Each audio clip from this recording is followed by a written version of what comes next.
All right, thanks for joining us here on WCNC Plus a little later, but we are now here. We're just learning that 2 individuals were killed in this explosion at a nursing home near Philadelphia. Leaders just got done with an update. We're going to go to this right now. Thank you for being here. I am DeKalb County Sheriff Melody Maddox, and I want to report this morning that the streets of DeKalb County are once again safe.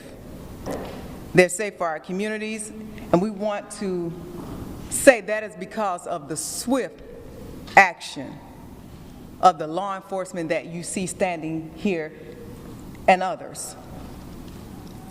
I especially have to give a thank you to our fugitive and field operations unit.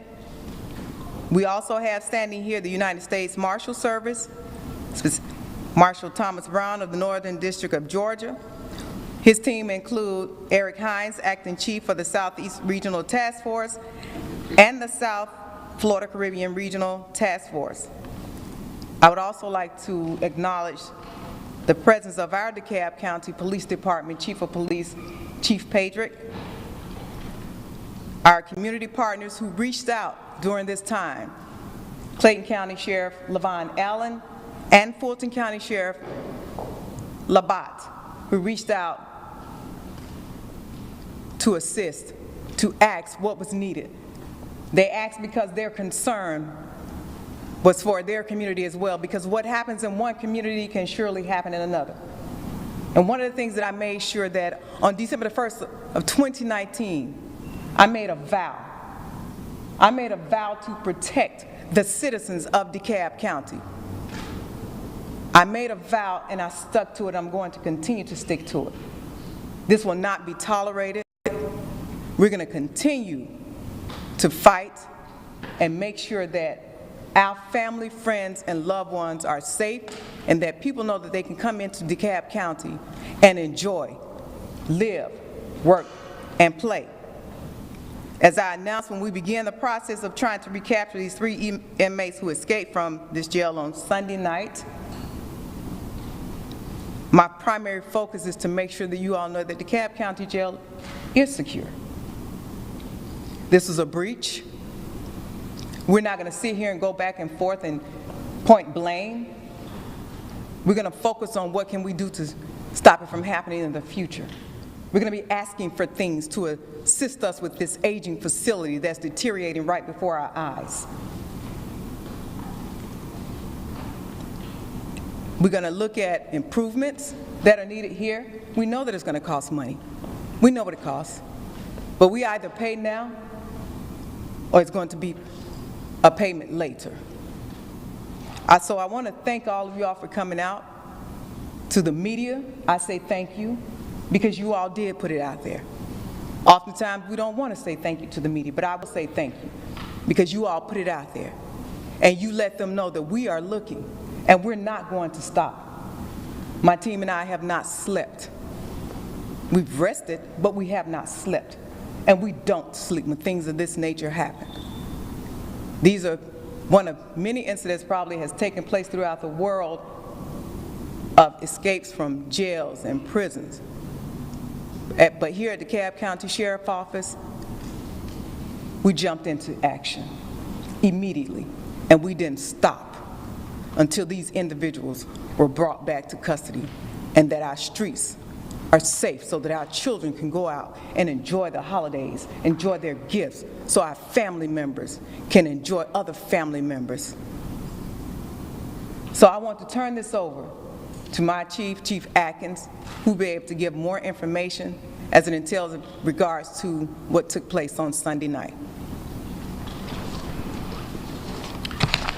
Good morning. The reason we're here today is due to the escape from the DeKalb County Jail. In talking about that escape, what I'll start with is the individuals that left our facility. Stevenson Charles, age 24, charged with murder and armed robbery in DeKalb County. He was here in our facility under a felony life sentence for murder through the federal system. Yusuf Minor, age 31, charged with two. Guys, started the wrong thing. We're going to switch gears, go to this nursing home explosion right now. Sorry about that. It is a sad and tragic evening here in Bristol, Bucks County. I want to begin by recognizing these individuals who are really heroes and represent heroes who are with us here this evening. I want to recognize Chief Winnick of the Bristol Township, Bristol Police Department. Also want to recognize Chief Depolito of the Fire Department here in Bristol. And I want to just say thank you to them for the work that they do day in and day out, but in particular on this tragic day. I'm also joined this evening by Randy Padfield, the PEMA director, who immediately came to the scene and has been working with our local partners as he does so ably every day. I know there have been a number of local leaders who have been here this evening. We're joined by Commissioner Bob Harvey from our county, as well as Senator Sanacero and others who I know will make their way here. As I said, this is a very, very tragic moment for this community. An explosion occurred just a few hours ago. There are investigations underway as to what caused that explosion. The PUC is here on the ground working with PICO. We believe preliminarily that it was a gas leak that led to that. The explosion was really quite catastrophic. We know that at this time there are at least 2 fatalities. We know that there are some number of individuals still missing. I want to say that in the immediate moments after the explosion, you saw what real heroism is all about. Firefighters rushed to this scene in order to contain the explosion, in order to put out the fire, and most importantly, in order to rescue people. They were quite literally climbing up ladders, handing individuals in this nursing home to police who were at times carrying 2 people on their back to safety. I think that too often times in our communities we don't appreciate that type of heroism, and that is what was on display here in Bucks County today. Police officers literally carrying people to their safety, firefighters rushing toward a fire as others were trying to get away in order to keep this community safe, in order to stop the fire from spreading, and in order to be in a position today where thank God things were not worse than we know they already are. There will be a lot more information we learn over the next hours here in Bucks County. There's still a lot of unanswered questions. You'll have to bear with us as we seek to confirm the number of individuals who were injured, as we seek to confirm the number of individuals who are missing. And there will still be an ongoing review as to how this happened. I will tell you, as it relates to the facility, there are new owners of this facility as of just a few weeks ago, beginning this month, in the month of December. The Department of Health at the state level conducted a visit here on December 10th, and there was a plan put in place in order for these new facility owners to meet to upgrade the standards at this facility. That work will obviously continue with the new owners to ensure that they do what is necessary to keep residents safe at this facility and at the others where they are being taken to. With that, I want to turn it over to our fire chief, followed by our police chief, to share some additional words. And we'll do our best to answer some questions. But again, I want to stress this is early, this information is preliminary, and I expect that there will be further updates this evening. Chief. Thank you, Governor. This afternoon at 2:19, the explosion occurred. It is the facility is located directly across from one of our rescue squads, right next to the Lower Bucks Hospital, in close proximity to the fire department. When the explosion occurred, the radios lit up with reports of the explosion at the Silver Lake Nursing Home. Fire department responded quickly, was on scene within a couple of minutes. When we arrived, there was a major structural collapse with parts of the first floor into the basement with persons trapped. Fire department personnel immediately went into a rescue mode. They pulled many residents out of the building via windows, doors, stuck in stairwells, stuck in elevator shafts. Those who were outside the building already injured, and those that were being brought out by the fire department were handed off to the police officers, which came from every direction, and I believe every municipality around here, and were literally carrying the patients. As we handed them off to them, they were carrying patients, and as the governor said, there was one police officer who literally threw 2 people over his shoulders and ran with people to help, to definitive health care. It was nothing short of extraordinary, the operation that was taking place. When we entered the collapse zone, we did rescue 2 people from the actual collapsed structure in the basement. We did have a heavy odor of gas at that time. We got everyone out that we could find, that we could see, and we exited the building. Within approximately 15 to 30 seconds of us exiting the building, knowing there was a heavy odor of natural gas around us, there was another explosion and fire. We kept the fire in check without giving up the source. The fire actually helped us identify where the leak was coming from in the basement, and we just prevented it from spreading into other parts of the building. Chief, turn it over to the Chief of Bristol Township Police Department, C.J. Winnick. Thank you, Chief. As the governor said, this is an extreme tragedy that happened to a vulnerable portion of our community at a nursing home. We responded to these calls, and everything that we did was nothing short of heroic. These officers, firefighters, EMTs, nurses that came from the hospital, we called over docs. We went into that building with a structure that was still in the situation of collapse and gas odors. I'd like to thank everybody from the surrounding agencies that responded. We had Montgomery County, Philadelphia, and throughout Bucks County, police officers, firefighters, EMTs, squads, ambulances, and Lower Bucks Hospital, St. Mary's Hospital, Frankfurt Torresdale, area Torresdale Hospital, took in patients from this disaster. And I'd like to thank all those people for their participation in this tragic event. One additional comment, the township declared a disaster emergency shortly into this incident so that we could bring in the additional resources such as Philadelphia Rescue 1 and PA Task Force 1 for their specialized equipment to assist us in stabilizing the building and being able to search through the rubble, lift concrete. We also have heavy machinery here from some of our area contractors that are helping us move the heavy debris from the pile so that we can continue digging into the pile.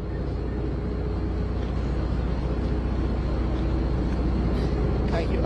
Bob Harvey, Chair of the Bucks County Board of Commissioners. I want to also recognize 2 of our state representatives, Tina Davis and Jim Prokopiak, our State Senator Steve Sinicero, Bristol Township Council President Craig Bowen is here, Bristol Borough Council President Ralph Giuseppe is here, Congressman Fitzpatrick,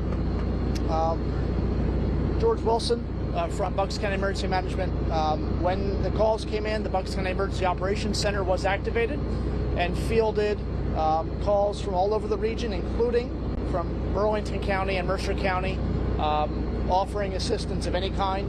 We deeply appreciate all of those offers, and we, as you heard, can't add much more to what you already were told about the heroism, the swift action of all the first responders here, and to the hospital staff here who really took the lion's share of the residents from this facility to make sure they were safe. Reunification with families is ongoing. It is a process that we're working on. We thank Bristol Township School District for offering Truman High School for family members who are searching for who had residents or family members here as residents. We're asking that you go to Truman High School. The reunification process will happen that way. We want to make sure that we have people identified here and that they're safe and then we can reach out and contact family and have them, be reunited. So, Thank you, Commissioner. As I said, a lot of this information is preliminary. We're happy to try and take a few general questions if you have any. How many are missing?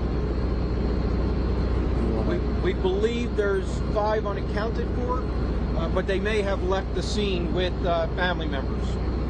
Yeah, I want to stress that these numbers are in flux.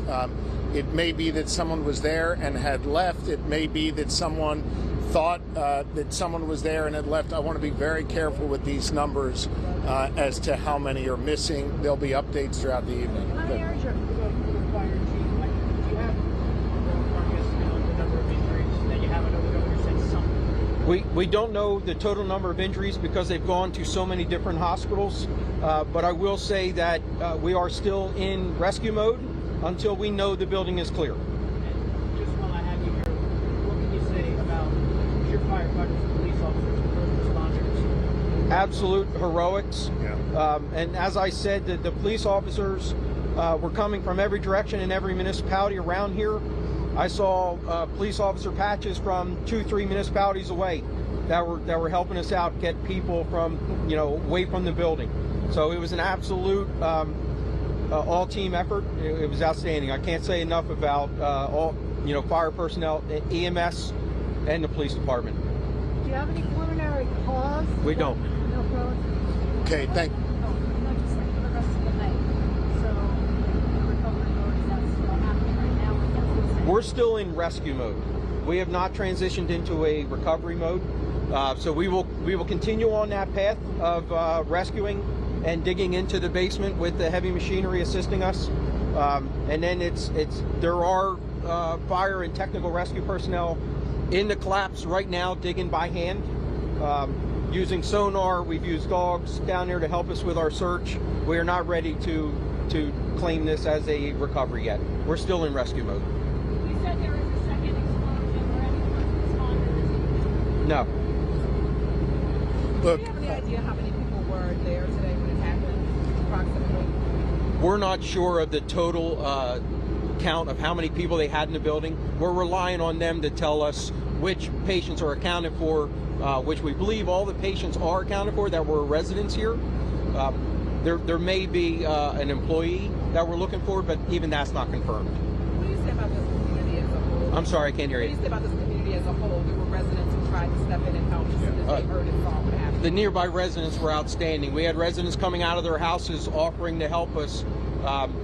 And then, there came a time when their safety was being compromised because we had the next explosion. Look, I think this is the Pennsylvania way, neighbors helping neighbors in a moment of need. You saw that here in Bristol. You saw that here in Bucks County. This is how we do this. I would just ask all Pennsylvanians to join Lori and I in prayer for this community, for those who are still missing, for those who are injured, and for those families who are about to celebrate Christmas with an empty chair at their table. There'll be further updates this evening. I again want to thank the chief, both chiefs, and all of the leadership here in Bucks County. They're doing an extraordinary job in a really, really difficult situation. Thank you. All right, so hopefully we'll get an update later on tonight. But for now, we'll send you to a 2-minute break. We'll see you after this.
All right, so at 7:30, we started this press conference from Georgia as some escaped inmates were actually captured. We're going to go back to this as leaders update us on the situation right now.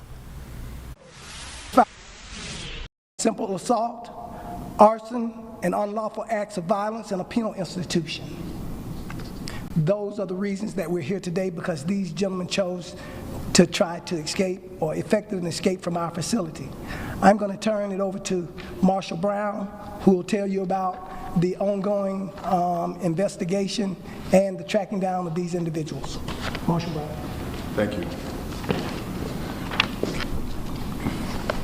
See if I can get my paperwork here in some kind of order.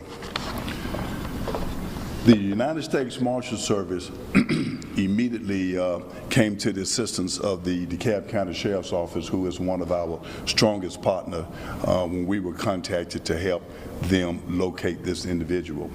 Because there is a member of the DeKalb County Sheriff's Office, Deputy Sheriff Williams, on that task force, it was very easy for him to put the file together and present it to Chief, I'm sorry, I just drew a senior moment, Chief Hines, that's to approve those folders and start this in action. Now, this was two separate federal task forces that we had operating. Because Stephen's son was a federal inmate that had escaped, then the U.S. Marshal Service took the lead on finding and apprehending him. That particular task laid at the hands of Chief John Stevens, who works in the district office, and the group of task force members that are located in my office. The other two individuals, who are state actors, became the charge of the Southeast Regional Task Force under the command of Regional Chief Hines, and so we work parallel together. As long as the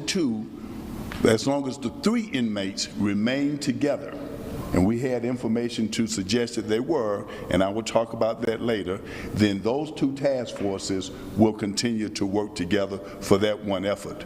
But at any time, if Stevenson, who would be the incident commander on tracking Stevenson down, he was our main target. That's who we was focused on, and Chief Hines, working with the DeKalb County Sheriff's Office task force, would concentrate on the other two. At around 11 p.m., information from the DeKalb County recorded inmate lines, when they determined that these individual was gone, led them to an individual who had made contact or was contacted by Stevenson to meet them outside the jail at a location when they facilitated this escape. That was done, and yes, that was done successfully, and they were picked up by a gentleman,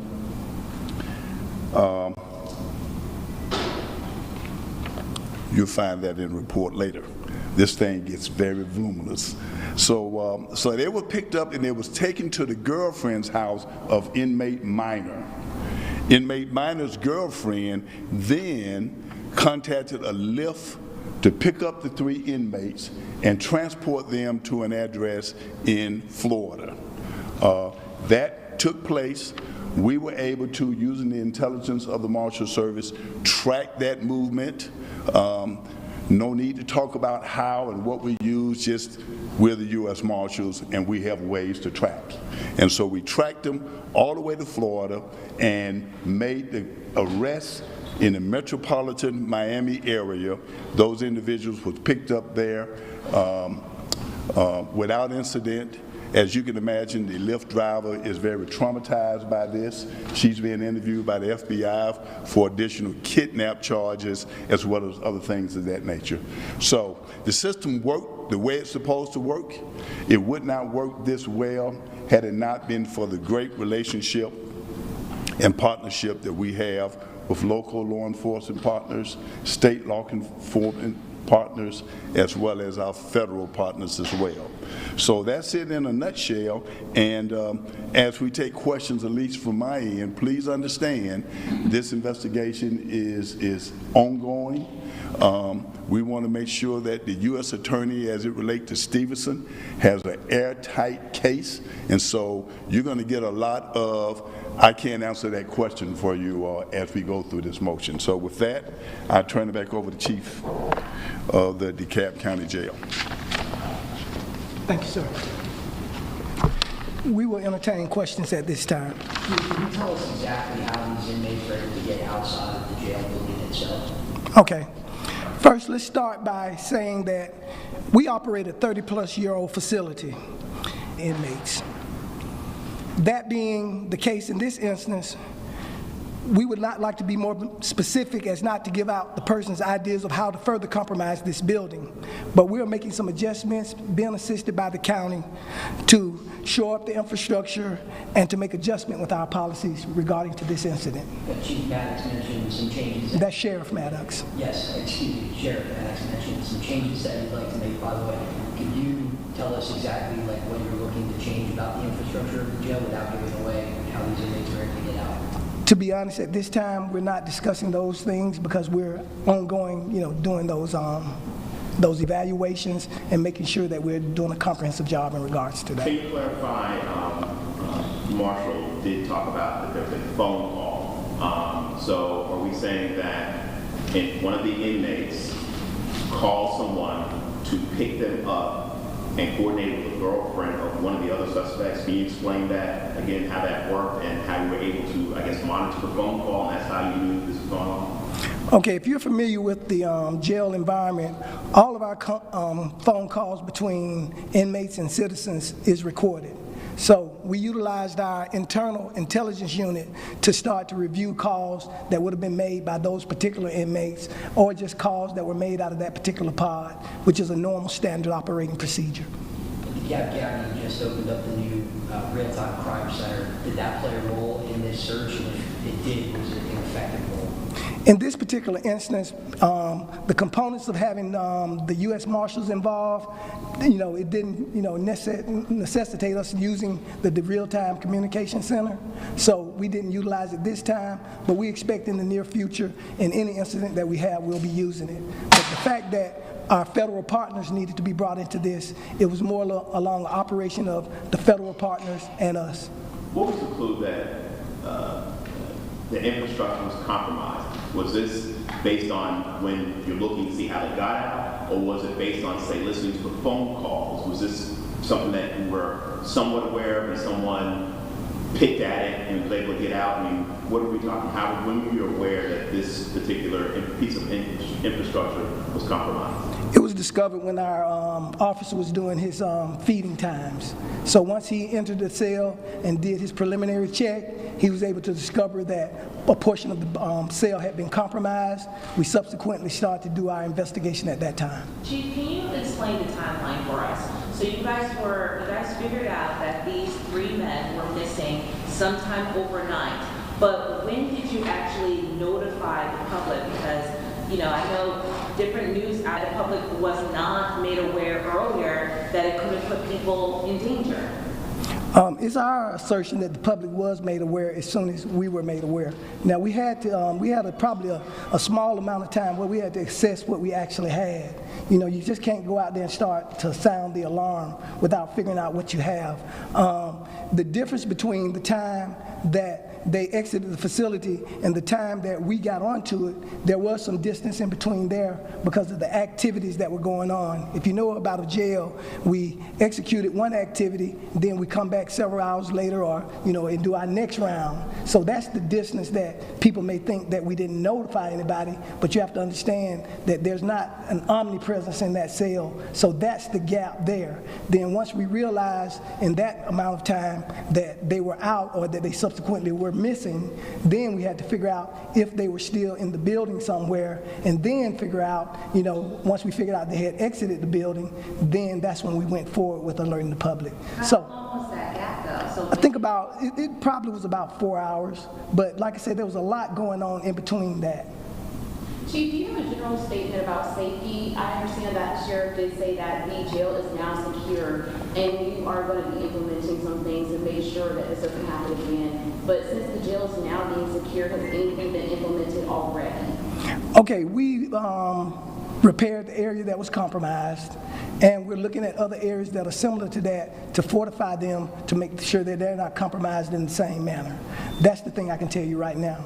We've elevated our round pattern just for a sake, so we're just doing more rounds right now till we get those other things fortified. My last question is just speaking to community and safety, because we're seeing a lot of these escapes going on in the metro area. Are you guys partnering with other police agencies so that you guys can kind of do something to kind of bring this number down with escapees happening? Okay, unfortunately, you know, our main focus is the DeKalb County Sheriff's Office. And as the sheriff spoke to briefly, we're always in the business of partnering with our local agencies, the DeKalb County PD, and all of the municipalities. Anytime there's an instance like this, we lean on those individuals to try to assist us. We think we do a fairly good job on a day-to-day basis, making sure that our facility is safe, and we'll continue to do that. Chief, not to belabor the point, but you know, we knew about this escape for about 6 hours before it was actually confirmed. Can you explain why that happened? As I said before, we gave out the information as soon as we understood exactly what we had. We will never give out information prematurely because that only causes chaos. So some of your time frames may not align with the time frame that we have in order to give the public the best information and to be able to execute a plan. So those are the differences. But what we will stand on is the fact that we always have the DeKalb County citizens, the citizens of the metro Atlanta area, and the citizens of Georgia at our forefront of our thought process. And we're going to always get the information out at the best time that we can do so. Sometimes that won't align with what the public wants. Sometimes that won't align with what the media wants. But I guarantee you it aligns with the situation dictates. Was anyone hurt while these guys were out? Not in to our knowledge. Can you clarify, Stevenson Charles, I know there were 2 people that were state inmates and others were federal inmates. Can you clarify that? Because Stevenson Charles pled guilty in Gwinnett County. Can you explain why he was in a jail, which is generally for people who are awaiting trial? Can you explain that? Okay, as most people know, individuals just don't perpetrate crimes in one area. So he had been held accountable for his crimes in Gwinnett and his federal crimes, but that doesn't mean he was going to dodge the crimes in DeKalb County. So he was extradited back to our facility to be held accountable for those charges or those crimes that he perpetuated in our area. Even with a life sentence? That occurs. Will these inmates be extradited back to the state of Georgia to stand trial? We know, are all 3 of them in Broward County right now? You want to speak to that, Marshall? They will eventually come back to Georgia to face the state charges here in Georgia. Go to your point, sir. Stevenson was in this facility on a production order to appear in the DeKalb County Superior Court for a pending trial scheduled for January 6th. That's why he was here. So there was no, and this may be, you may not have any idea, but there were no negotiations for that case, because if someone, put it this way, and if you're in a state facility, we tend to think of state facilities as being safer than a county jail. Obviously, the sheriff has talked about need for improvements here, and I imagine going to the county commission and asking for more, but that was a risk. If you're in a situation where you are sentenced to life in prison to continue to go forward with a state case, are we aware of any efforts to make sure that case was pled out or whatever, so we wouldn't be in a situation with someone who was here who pled guilty to I guess it was like I forget what the charge was, but basically kidnapping. That will be a question directed to the district attorney of that county. They will be the one to bring those charges forward. I have a question for the sheriff. You know, a lot of people were on edge for a very long time. Sure. There were some people who were frankly right across the street from the jail that I talked to about this. They didn't even know that 3 men had escaped the jail. Moving forward, what do you plan to do to make sure the citizens of DeKalb County are safe and that something like this does not happen again? Moving forward, I'm going to continue to do what I've been doing, making sure they're safe. They're safe now. That's why these individuals are in the custody. And when you talk about what we're going to put in place, we already have things in place. Let me just say this, and I want to say this really quick. Some people lead by, authority and power. I lead by faith and prayer. I pray this agency up. I pray for my citizens. So when you talk about making sure that they are safe, that's why we have these partners right here. That's why we do assessments on this facility to make sure that this building is safe and that this does not happen. And as Chief said, we're not going to put any information out there unless it's valid and it has been verified to make sure that the citizens of DeKalb County are getting the valid information that they're supposed to have. So that's the way it works with us, and we're going to continue to do it. We've done a great job, and I'm going to say this and lead this and end this questions right here. They're asking me to make bricks out of straws. And we're doing the best we can with what we have. And I think we've done an outstanding job, and nobody's going to take away the fact of what DeKalb County Sheriff Office has been doing and will continue to do for the citizens of DeKalb County. Not just the citizens of DeKalb County, but for the state of Georgia. And I will always remain convinced to the citizens that I will do everything in my power to make sure that these inmates are treated with dignity and respect. For those that commit crimes are held accountable. But not only that, to make sure that my employees are taken care of. Because my employees are the ones that have to sit here and have to work in this facility. These are the ones, you have our field division that have to go out to the fields and make sure that we keep those streets safe. Yes, DeKalb County PD answers the 911 calls. I worked for 11 years as a DeKalb County police officer. Chief Patrick and I work side by side. The answering of the calls is only one solution to the problem. The conditions and where these individuals reside is another, and where we work. And this is what we have to deal with.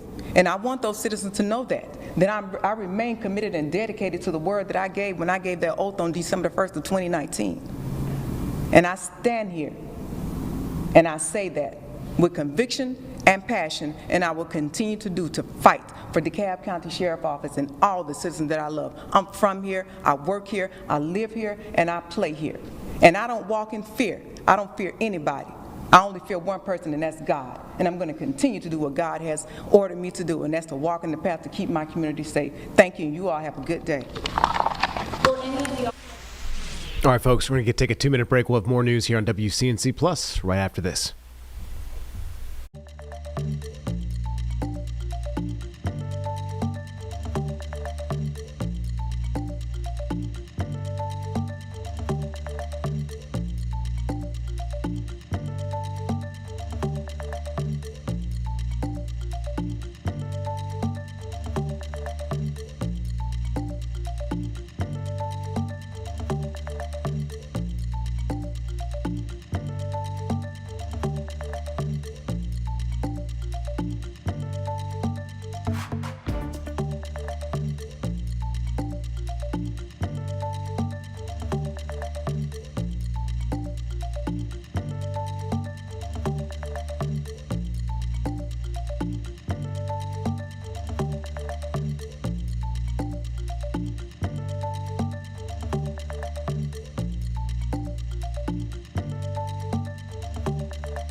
Welcome back. Minnesota Governor Tim Walz is speaking about safety in Minnesota, especially after the ICE raids we saw, specifically in the Somali community of Minneapolis and in Minnesota.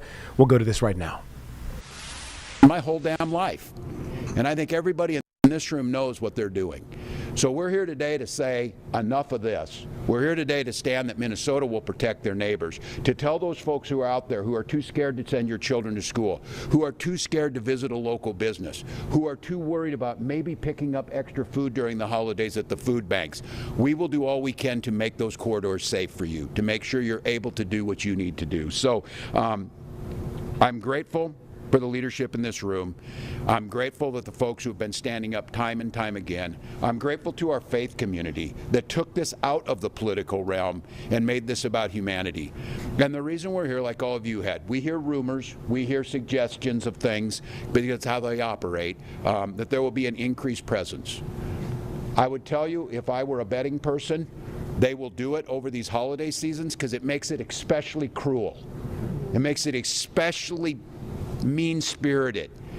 It makes it especially traumatizing for communities that wish to gather and to celebrate in their faith on these most important of the high holidays in all of our faiths. So I would fully expect, and we are preparing for, an influx of more agents, more of the very visible public theatrics of the raids, of the harassments, and you got faith leaders here.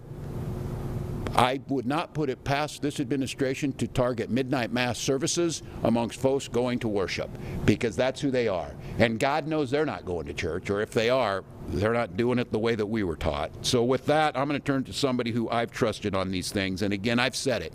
You don't need your elected officials to give you a sermon. They should try and live one. So I know if I want to hear a sermon, I usually come and listen to Bishop Howell, because it's worth your time to do so and opening up this space. So with that, I'm going to turn it to Bishop Howell. Thank you. Thank you, Governor.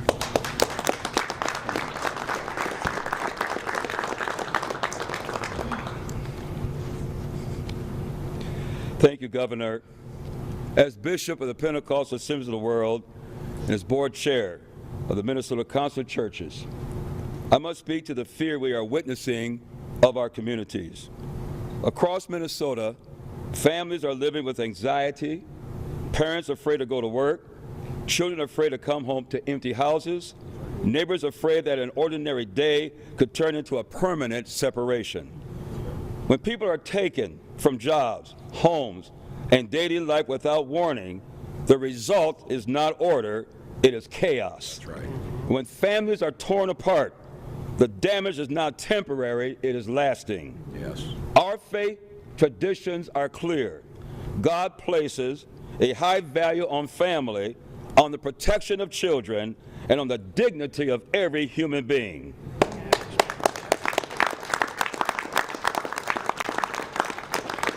Scripture commands us to do no harm, to care for the vulnerable, and to resist systems that crush the spirit of God's people. Fear is not how healthy communities are built. That's right. Trauma is not how children thrive, and separation is not justice. Right. As people of faith, we must say plainly, policies and practices that generate widespread fear and break families apart demand moral scrutiny. Yeah.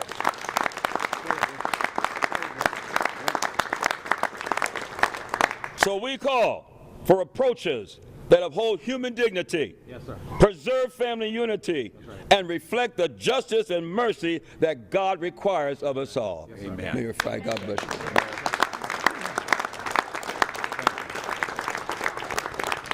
Governor Walz, thank you for bringing us together. Bishop Howell, thank you for having us in this sacred space here in Shiloh. Mayor Melvin Carter, representatives, leaders, religious and beyond from around the state. It's really good to be here, but during this trying and difficult time, it's especially tough. You know, before coming over here, I dropped my 2 kids off at daycare, and I dropped them off with the full confidence that they're going to have a whole day of learning, and then I'm going to see them again tonight. I'm going to pick them up, we're going to go home, we're going to have dinner, and we're going to be a family. This is the kind of confidence that every single father, regardless of where you're from or what zip code you grew up in, should have. Here at Shiloh, we know that. Here at Shiloh, as the governor correctly stated, we've been here during times of grief and strife. We've been here during times of celebration.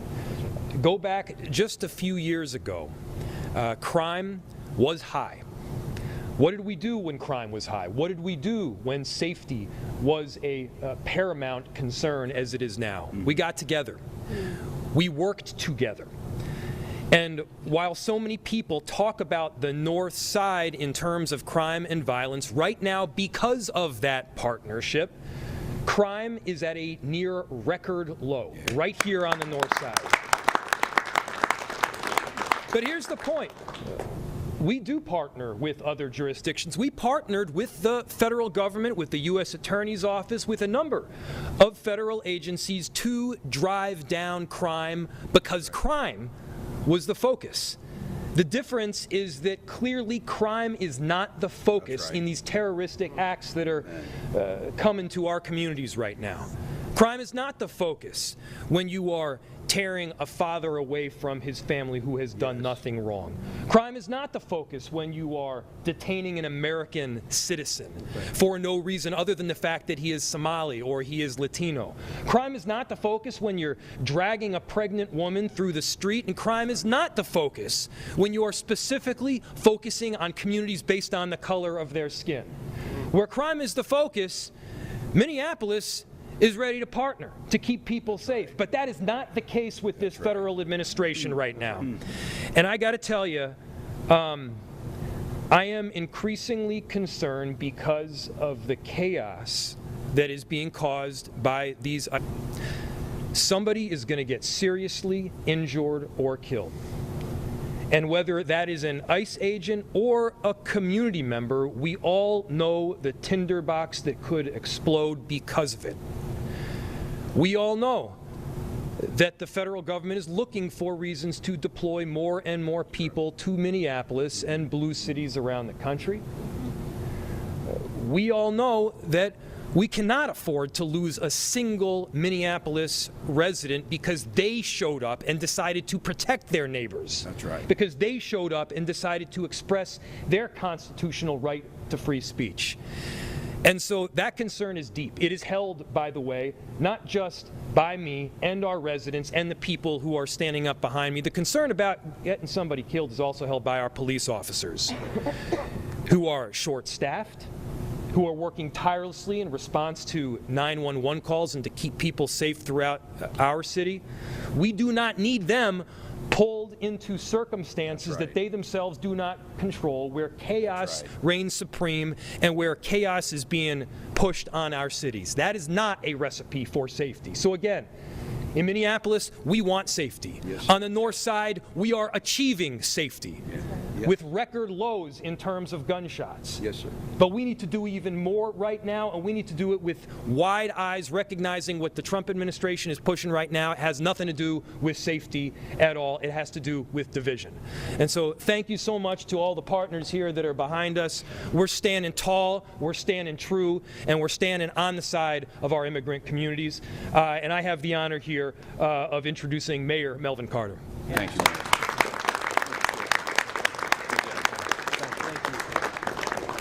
Mr. Governor, Mr. Mayor, thank you so much. Bishop, we thank you for opening your home to us and welcoming us into this space. As we prepare, my family and I, to celebrate the holidays, that's what the American dream has been. Bishop, when I grew up in the St. Paul Public Schools, what I learned in first grade and in second grade and in 11th grade and 12th grade is the thing that makes America great. The thing that makes us know for a fact that this country is a beacon on the hill is the fact that people can look from other countries, from other continents, from across the river, and risk it all to get here. That, for all of my life, has been the badge of honor that this country has worn. Yes. And for some reason, Bishop, and I shouldn't say for some reason because it appears to be this de-evolution that has occurred. As the waves of immigrants that our country, that are transitioned from European countries to Asian and African countries, then suddenly immigration became a bad word. Suddenly people who are here because their ancestors got on a ship and said there's a better life in America. want to denigrate people who came here because there's a better life in America. Yeah. You know, when I came into office, we said we can make our community much more safe. But the trick is, we can't do it by turning law enforcement against community members. That's right. Yep. We can't do it by being a destabilizing factor in our communities. And we can't do it by waiting until after a crime has occurred. You can't prevent crime after a crime has occurred. That's just as simple as gravity. And so we launched our Community First Public Safety Framework, and just like you, Mayor Fry, we've had incredible progress in this city. Yes. We've brought gun violence down by 70%.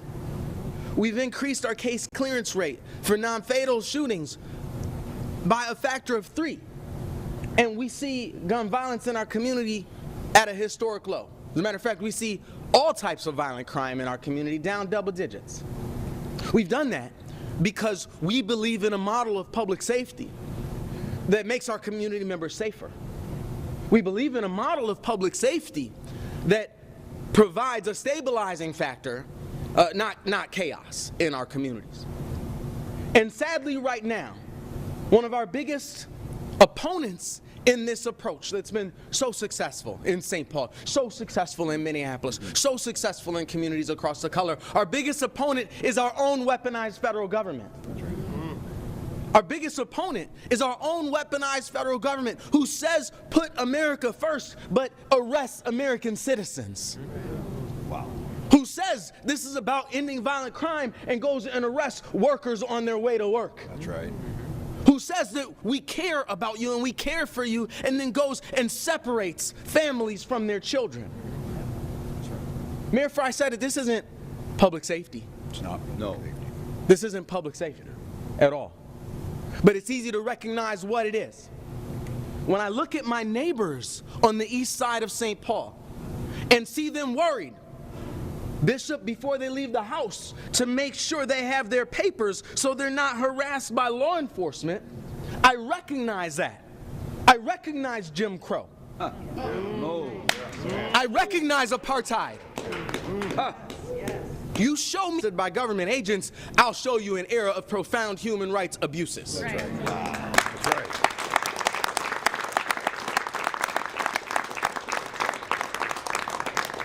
And so we say to our neighbors, we stand with you. Your mayor stands with you. Your governor stands with you. Your legislators stand with you. Your mayor-elect stands with you. We stand with you in building a community that works for all of us. We stand with you in saying that our neighborhoods deserve to be safe and peaceful. And so when someone breaks our social contract, we're going to investigate. We're going to come find you. We're going to arrest you for actions that you did. And that our police officers, our local law enforcement, will never, ever, ever criminalize someone because of their identity. That's right. And by the way, when Mayor Fry says they're arresting people based on how they look, he's not making that up. He says that because they have said they're arresting people because of the way that they look. That's right. That's just them saying what their goal is. That's un-American. That's inhumane.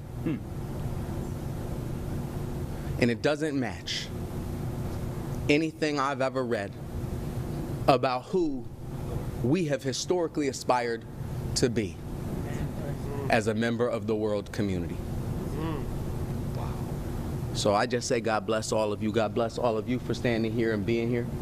We are the movement. We are our neighbors. And we're all here because we know that we are all one. Thank you. Thank you.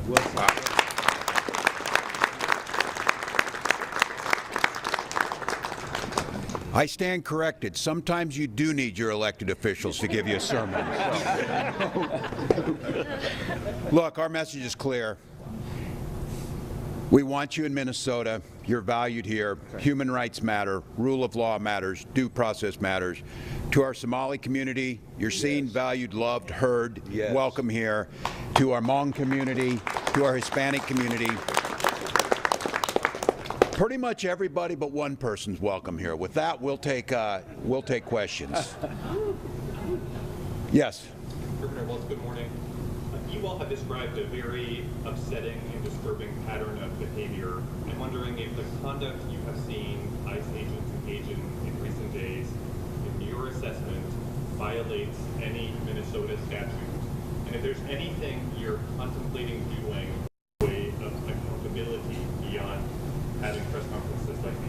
Yeah, thank you. This is a great question. The question was, are we seeing behavior? Jacobson talk a little bit about this, because this is really tricky, and you heard it from the mayors, that we've always coordinated together. And I think the position we're putting these local law enforcement and state patrol in is these folks come in unannounced, don't tell us. They create chaos. It gathers people onto the streets. Then we've got traffic control. We've got other things going on. And the true law enforcement has to come in and clean that up, and they get blended in and associated with them.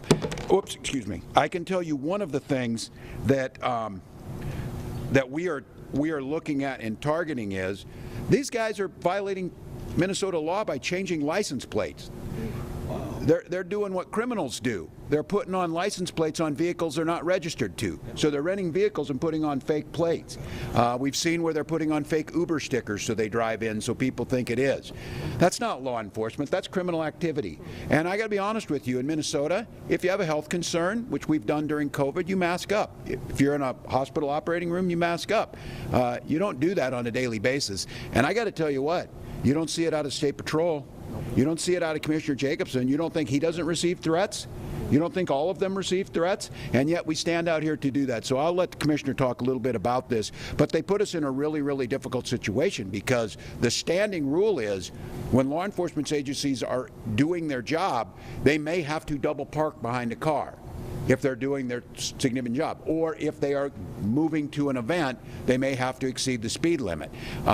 We have no communication with these folks knowing what they're doing. So if they drive recklessly, which I think you heard it here, if they act recklessly, if they're changing license plate, those things are a violation of Minnesota law. So Bob, I don't know if you want to add anything. Good morning, everyone. Again, Bob Jacobson, I'm the Commissioner of Public Safety for the state of Minnesota, and I appreciate the question. Number one, I want to thank everyone who's here today to stand with the governor and the mayors and our elected officials to talk about the impact that some of the federal enforcement efforts have had in our community. What I pondered this morning is I go back always to something called Peel's Principles.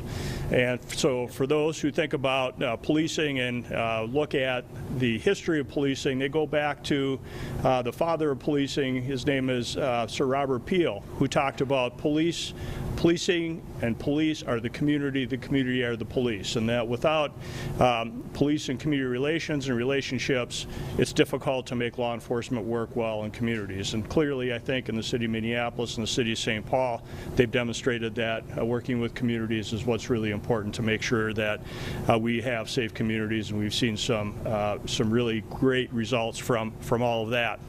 When it comes to investigations or review of federal enforcement efforts, number one, any investigation would have to include federal officials if there's a belief that federal law enforcement have committed a crime.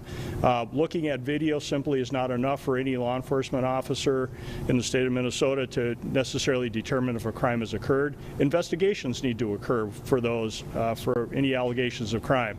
And certainly anytime there's a report of misconduct or allegations of misconduct, or we believe that policing has been improper, the first step is normally you reach out to that law enforcement agency and ask them to do an internal affairs investigation and investigate.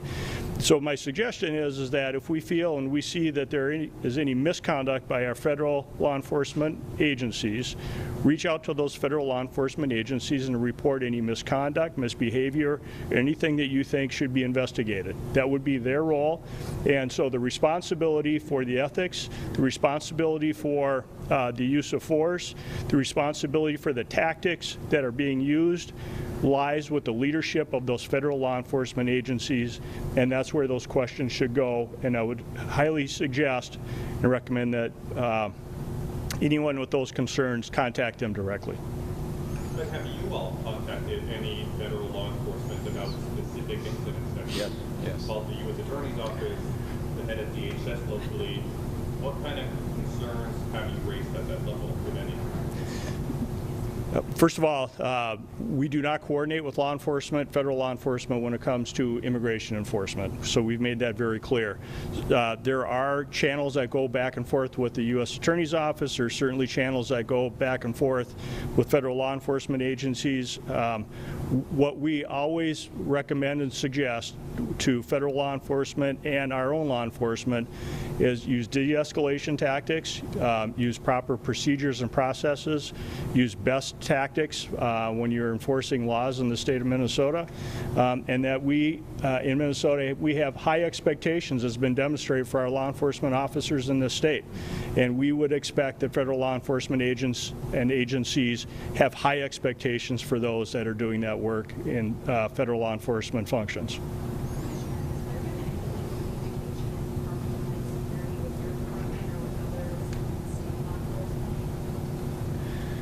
So if you didn't hear the question, it's if we've had any communication with federal law enforcement or Homeland Security. Again, there are some ongoing communications. The communications are not about coordinating any immigration enforcement.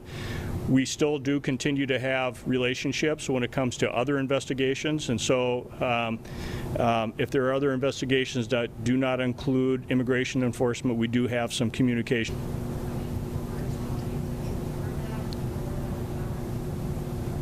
Yeah, everything is speculative with this administration, but we start to see patterns of their activities and some of the chatter they see, and I don't know who they coordinate with here. But I would go back to it again. I think it's meant to be the most sensational. We see activity step up when the president's getting in more trouble. If it's, you know, he starts bombing ships in the Caribbean and starts, because the Epstein stuff is obviously real. So a lot of it is just our experience so far when they start to ramp up. And you see it coordinated. Over the last few days, we've received attacks from almost every single agency, freezing our SNAP benefits.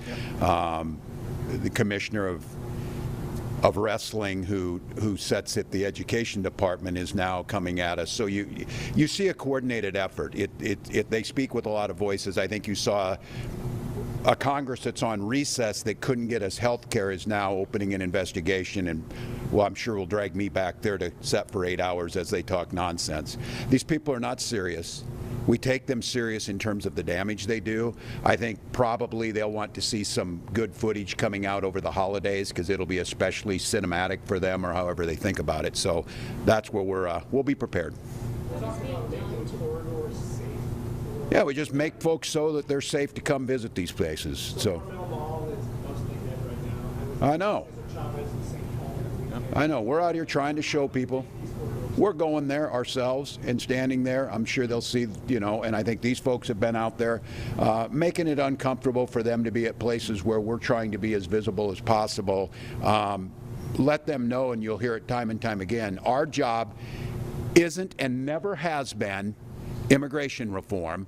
And so I think the biggest thing is when you see state officials, you see elected officials, you see your neighbors, whatever, we're just trying to make sure that you're not traumatized. So we'll do the best we can to bring some normalcy, but I'm under no illusion. Folks are scared.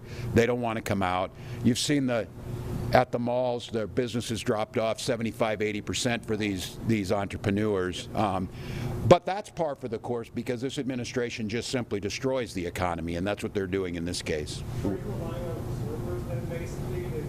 Yeah, I think, and I again, you'd say what you will, those are people expressing their First Amendment rights. I'm glad to see our neighbors out there. They're being observant of where people are at. They're watching how these folks are operating. We'll continue to watch and see, you know, just the stuff of the switching the license plates or whatever, but it's pretty easy to recognize these folks in darked out windows with masks on and being really out of place because they're not Minnesotan, because they're cruel. And I don't know. Bishop, I'll ask you, we'll pray for them over the next few days.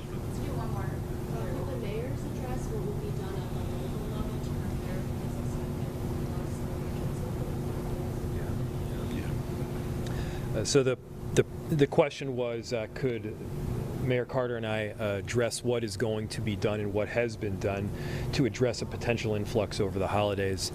The preparation that we're presently undertaking is not new. It's been something that we've been working on for many, many months right now. This is everything from preemptive lawsuits to responsive lawsuits, coordination with the ACLU to make sure that those that do have standing to sue have the right contacts so that they're able to do so. There's also a task force that we have set up that we're able to work and coordinate directly with. And so while we do not coordinate with any federal agency around immigration enforcement work, we do coordinate with our community members to make sure that we're exchanging information, that we're able to communicate out what's going on when it's happening, we're able to receive information back up so that we're able to run a command and control. We also have a number of plans with our law enforcement to make sure that we are able to view illegal and or constitutional activity where it's taking place. We've seen that community members are out there with cell phones recording. Well, our police officers also have body cameras. And we're making sure that the right kind of policing, the right kind of constitutional community-based policing is what we in Minneapolis are focused on. And at the same time, if the rumors are true, and we're seeing as many as 3 times the number of ICE agents coming into our city that we have presently, yeah, the reality is that we as a police department do not have enough bodies to both do the regular day-to-day work and simultaneously be everywhere all at once as these immigration raids are happening. And the concerning part, of course, is that the people coming into our city, 1, don't know our city, 2, don't know constitutional policing. These are not people largely that have gotten tons of training around how to de-escalate tense situations. That's right. They've recently gotten some cash. They come out to Minneapolis from somewhere else in the country without knowing the community and without knowing how to respond. The bottom line is there is no plan that they are presently executing. Do we have a plan? Yes, we have a plan to be responsive. Do they have a plan? The answer appears to be no. They are causing chaos. And I want to emphasize this one last thing, that if we continue on this present trajectory, somebody is going to get killed. Yeah, that's right. And whether that's a federal agent or that is a community member, somebody is going to get killed. And we should be speaking out now to prevent that kind of thing from happening, as opposed to being really frustrated and upset with it after the fact. Let's stop the chaos. Let's actually care about safety, and let's do things right. Amen.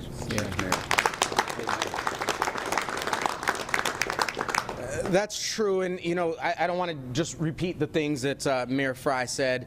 Maybe the one thing I disagree with is there does seem to be a plan, and it does seem to be that chaos that you're talking about, to intentionally create chaos, and frankly to get us to take the bait, to give them an excuse to escalate against us and against our neighbors, and that's a challenge. But I do actually agree with your point. You know, as we look at just the way they operate in community, it's not safe. It's not technically sound. It's clear that they don't have the training to step into the roles that they're stepping into. They don't have the proper kind of procedure to do any of the things that they're doing safely, and it's incredibly dangerous. And again, it's important to note that they're exposing our communities to this danger. Again, just a couple of weeks ago, we had a raid at a warehouse business in St. Paul. They arrested 14 people, and the next day or 2 days after that, issued a statement that said one of those people had a prior charge. Now, I assume those federal agents know the difference between a charge and a conviction. So that means they arrested 14 people, and not a single one of them has ever been convicted of a crime. That means they arrested 14 people in a workplace who were just 14 people going to work that day, trying to be productive members of community. To your question, we have complained about many things. One specific thing that that we were very frustrated about in one of the other actions that they took in our city. They had an individual in handcuffs with a head wound and attempted to refuse our paramedics the ability to take that person and get them the medical attention that they require. I want to thank our paramedics for explaining basic human rights to those ICE agents who are in that space. So yes, we're doing all the work that Mayor Fry described. And we have to work closely with the rapid responder groups, because their goal is to get us to fight against each other. Correct. Their goal is for them to come in here and go out and get me to say, Bishop, you didn't do enough. Archbishop, you didn't do enough. Commissioner, I'm mad at you because of what they did. That's their goal. And so our job is to work together proactively to ensure that we're all on the same page and that we're not taking the bait of hating one another because of their actions. The final thing I want to say is I want to ask us, here's what we can do. Because it's easy to feel helpless. Because I know many of us, Commissioner, thank you for your service and thank you for the work of the folks that you talk to. But as we encounter this reality that if we think federal officials have broken a law or broken human rights, who we get to complain to is federal law enforcement agencies. I know while many of us wonder if our U.S. Supreme Court has the capacity of being a backstop for justice, it can feel helpless. So my request to everybody at home watching this is really two things. One, we just told you that shopping and traffic in places like Carmel Mall, in places like District del Sol, in places like Hmong Village and Hmongtown Market in St. Paul is down significantly. That's the livelihood of community members. That's the livelihood, not just of those store owners, but of the people who work there. And that's a part of their strategy, because a part of this conversation that we don't talk about enough is self-deportation. And when we see 1 million people self-deport, it means the federal government has been so successful at making life in America so terrible for 1 million people that they've decided to just go someplace that they already decided to leave, that they already decided to flee, that they already decided wasn't good enough for their children. And so my request number one is go shop, go spend your money. Get off the couch and go spend your dollars in ways that support our community. Request number two is it's so easy for me to stand at this microphone and say and shout that I don't like what they're doing. It's harder for me to not just say the opposite, but to be the opposite. And we stand in a house. We're in some of those beautiful and terrible times.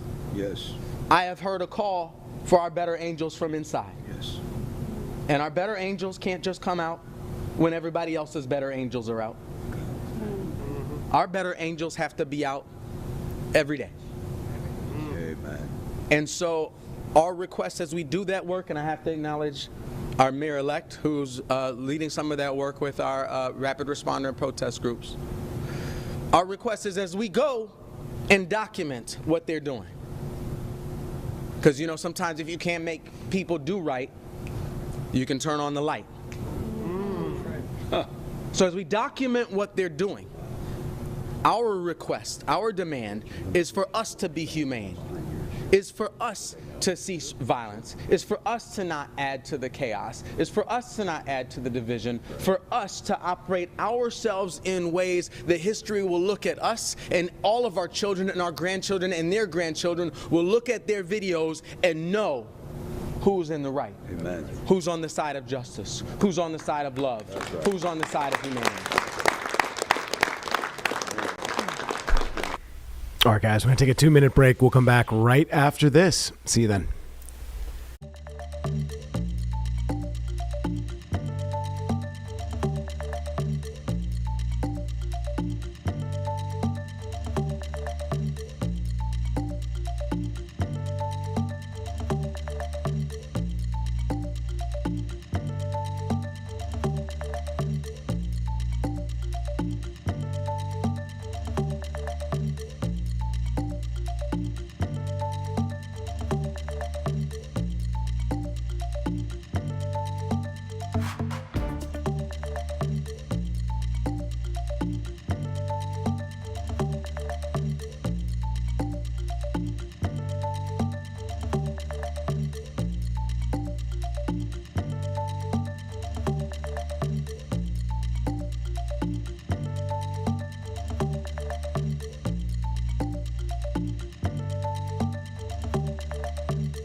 And we're back, everyone. Our Nick Sturdivant did an interview with Sheriff Gary McFadden, that is, on a number of things, but specifically some of the comments made by individuals around our community on certain law enforcement agencies working with ICE and federal agencies. We'll go to this conversation right now. Don't panic if you haven't gotten your Christmas gifts yet. If some of your stuff has not gotten there yet, you still got a little bit of time. You should definitely be panicking. It's the 23rd. You have 2 days. All your stuff should be here by now. I'm trying to get people to calm down because not all of my stuff has come. So that's a you problem, sir. You should have planned. You had all year to think about this. Oh man, my family still loves me. Yeah. So okay, 2 days before Christmas, a lot to get to. One of the things we want to get to this morning, Sheriff Gary McFadden. He is here live, virtually. Sheriff McFadden, thank you. I guess I got to start with this. I started with Christmas gifts. Did you get everything yet, Sheriff McFadden? I'm hoping I do. I'm looking for some ostrich cowboy boots. That's what I'm looking for. Ostrich cowboy. Where do you get those? Yeah, it's Tracovas. If anybody wants to go on South Boulevard and buy me a pair, I will gladly accept them. That would probably be my fourth pair, but I need some ostrich. Okay, ostrich. All right, we're making note. We're going to do some Googles. We'll hook you up. Please do. Last time you were here, and it's made headlines since you left, you talked about the likely return of Border Patrol. And that has spawned off, again, headlines. Some people are concerned. A lot of people have questions. I'm sure you have questions as well about that return. What can you tell us? What are you hearing from community members, and do you have any updates? Well, community members are very upset. They are still reeling from the last time that they were here. And we have no more answers from Border Patrol than we had last time. So what we're asking for is communication, collaboration, and cooperation. I'm going to always say those three things. But if you follow this as closely as I have been following it for the last 7 years, DHS always have an operation during the month of January. And we don't know why, but most of the time, most of the sheriffs nationally will be in Washington, D.C. for their annual conventions. So when we are away from our cities and counties, this is when Border Patrol, DHS actually has a campaign or initiative in our cities. So this is why I expected it. They have just landed in Chicago a couple of days ago, so this could be a round-robin effect. I do want to ask about crime. We talked to Charlotte City Council member Dante Anderson. She's on a committee. There's been a conversation here in Charlotte. There are people that are concerned, and there have been conservatives, Republicans that have come out and spoken out about policies.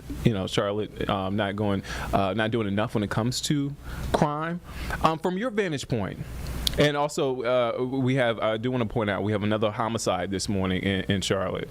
From your vantage point, how do you perceive what's happening in not only Charlotte and Mecklenburg County when it comes to crime? Well, we are a growing city, and when you grow as fast as we grow, you're going to have a uptick in crime. I can tell you law enforcement is concerned about crime. We are concerned. CMPD concerned. All the townships are concerned about crime. But we don't see it as some people make it to be. Yes, there is homicide. Yes, there is crime. But what you have to also understand is we are changing our neighborhoods. People are moving in different neighborhoods that are now experiencing the same crime that some of our neighbors have experienced all along. If you think about Biddleville, historically Biddleville has been an African-American neighborhood, black neighborhood around Johnson C. Smith, where I went and loved my institution. But when I was at school there, the neighborhood was 99% African-American. That neighborhood has now changed, and so now these residents are experiencing things that they were not accustomed to by moving in these neighborhoods, which are the same neighborhoods that had these already problems. And so, yes, we're going to have crime. It's always going to be crime. It's always going to be a topic. But now it is affecting people who are moving into these neighborhoods that are not accustomed to these crimes, and surely they are blowing the whistle. What do you do? What does 2026 look like? Is that top priority on your agenda? It is top priority, but what the community always like to understand, it also takes them. It also takes them to work with law enforcement, not just coming to an annual meeting or Q&A where the officer standing in front of, homeowner association and get this barrage with questions. Why? We need to come together to work together for you to be our eyes and ears and let's effectively combat crime. Law enforcement cannot do it alone. And we're going to continue to say that because we do need the help. Most of the time things go unreported because they don't want to get involved, or I don't want to snitch, or I don't want anybody to come at me if I say anything. Well, if you still allow that, the crime will go up in your neighborhood. And CMPD also is in on that, reducing crime, working with Mecklenburg County Sheriff's Office. Can you talk about the working relationship? CMPD, obviously, new police chief, Estella Patterson. What is that working relationship with CMPD, and what is your relationship with Chief Patterson? Well, my relationship with CMPD, if you don't know it, that's where I birthed my law enforcement career. Since I became sheriff, we have had a great relationship. Chief Jennings left the business, as we say, in great standing. We had multiple phone calls, worked together tremendously well. We were partners in homicide together many years ago, so we had that great relationship. I'm going to try to make sure I say this correct. Chief Patterson, because I may call her by her first name, because we have a great relationship also. Before she went to Raleigh and she worked with CMPD, great relationship. When she went to Raleigh, we still kept in touch. Innovative. We've talked about things she's done in Raleigh. And here's what I can tell you. Her very first day on the job, she called me, not to say, hey, Sheriff, how you doing, anything. She gave me a challenge with her that we did an initiative together without me even knowing it. She said, I need your people to help me with this crime downtown in Center City. And we worked together from day one. Her first day on the job, we welcome her back, and I actually said, welcome home. And so our relationship is going to be tremendous. It's going to be great. This is where she began her law enforcement career. She's going to do an outstanding job. But we have to understand, again, when you are the first African-American female, the first female chief, it comes with challenges because the community placed expectations on us without even telling us what those expectations are. And most people say, well, you should know. Well, we don't know. Have that conversation, give us time, work together. But our relationship with CMPD was just a hand toss away. Jennings gave it to her, she gave it to me, and we're going to work tremendously together again. Before I let you go, Chief, I do want to ask, speaking, we talked about holidays as we were getting into this interview. There are a lot of people that are going to be traveling. There are a lot of people that are either going to be at home for the holidays, going to have a lot of folks over. What should folks, or even shopping, going out and about throughout the area? So many ways people celebrate the holidays, bring in the holidays. What should people keep in mind? Be mindful.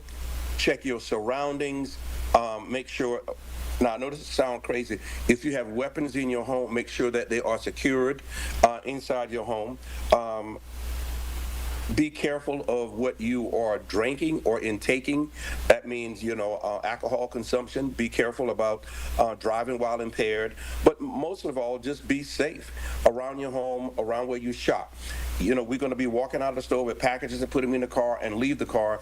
And just be mindful of that. Be mindful of when you're reaching in the car and who's standing behind you. And just don't be in the middle of your trunk looking for something and not aware around you. And be careful who's in your home. Those are the things that we can ask you to do, but you have to just be mindful of your surroundings, be careful of what you say, be careful of how you purchase things, pulling out your wallet, showing your money, and I'll just be careful. And so we want you to have a safe and happy holiday, but make sure that you understand your surroundings, and criminals look for these times to take advantage of you. Well, Sheriff, I hope you have a safe and a happy holidays as well. And you said ostrich cowboy Ostrich. boots. Okay. Ostrich cowboy boots. We can go with caiman, lizard, anything exotic. We'll take cowboy boots. I got it noted. Sheriff, thank you for your time. Have happy holidays and have a safe holidays. Thank you so much. All right, folks, just coming up on 8:58 as we are about to send you to our 9 o'clock stuff. But we do want to let you know that our 11 o'clock show will be streaming here on WCNC Plus because NBA is on NBC and on Peacock tonight. So please join us. If you haven't downloaded WCNC Plus already, please do so and ask your family and friends to do so as well. And don't forget, parades around the Piedmont, I do believe, happens tonight. And then again tomorrow. We'll also have the NORAD Santa tracker as we get ready for Santa to make his arrival tomorrow night. All right, folks, thanks for joining us. We'll see you tonight at 11.